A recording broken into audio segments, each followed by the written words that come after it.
આજે જે મોતના સોદાગર તરીકે આજે ભારદારી વાહનો રોજના અહીંયાથી જઈ રહ્યા છે, આજે જે ઇસ્યુ થયો આપણે જોઈ શકીએ છીએ. આગળ એક બાઇકવાળાને અથાડીને આવ્યો, પોલીસની ગાડી જે હતી જીપ હતી પોલીસની જીપને અથાડી. એટલે અત્યારે પોલીસ પણ સુરક્ષિત નથી. ભારદારી વાહનનો સમય અલગ આપવામાં આવેલો છે. આજે આ પ્રકારે અહીંયાથી અત્યારે 11:30નો સમય છે. આ જગ્યાએ અત્યારે ભારદારી વાહનો કેમ અહીંયાથી જઈ રહ્યા છે?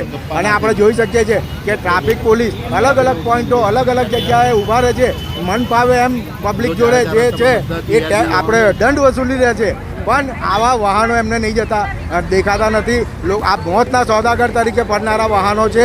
આજે આપણે જોઈએ અટલાદા બ્રિજ ઉપર જ્યારે એક એક્સિડન્ટ થયેલો ત્યારે એક મૃત્યુ થયેલું, એવા તો ઘણા કેસીસ છે કે આ ભારદારી વાહનો ના કારણે મૃત્યુ લોકો પામે છે, પણ એ લોકો ઉપર કોઈ લગામ નથી અને મન ફાવે એમ એ લોકો મોતના સોદાગર તરીકે ફરતા હોય છે.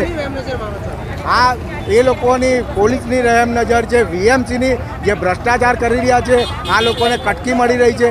બાકી આ ભારદારી વાહનોનો સમય છે જ નહીં. તો અહીંયાથી અત્યારે જ્યારે નાના નાના ફૂલકાઓ સ્કૂલેથી છૂટતા હોય, આજે કોઈને એક્સિડન્ટ દ્વારા મૃત્યુ પામશે તો એના જવાબદાર કોણ રહેશે? આજે હું તમને એ જ કહેવા માગું છું કે આ લોકોને તાત્કાલિક ધોરણે બંધ કરાવે અને જ્યારે લૂંટ જ્યારે ચલાવી રહ્યા છે અને પબ્લિકને જ્યારે દંડ લે છે તો આવા લોકો જોડે દંડ કેમ વસૂલાતો નથી?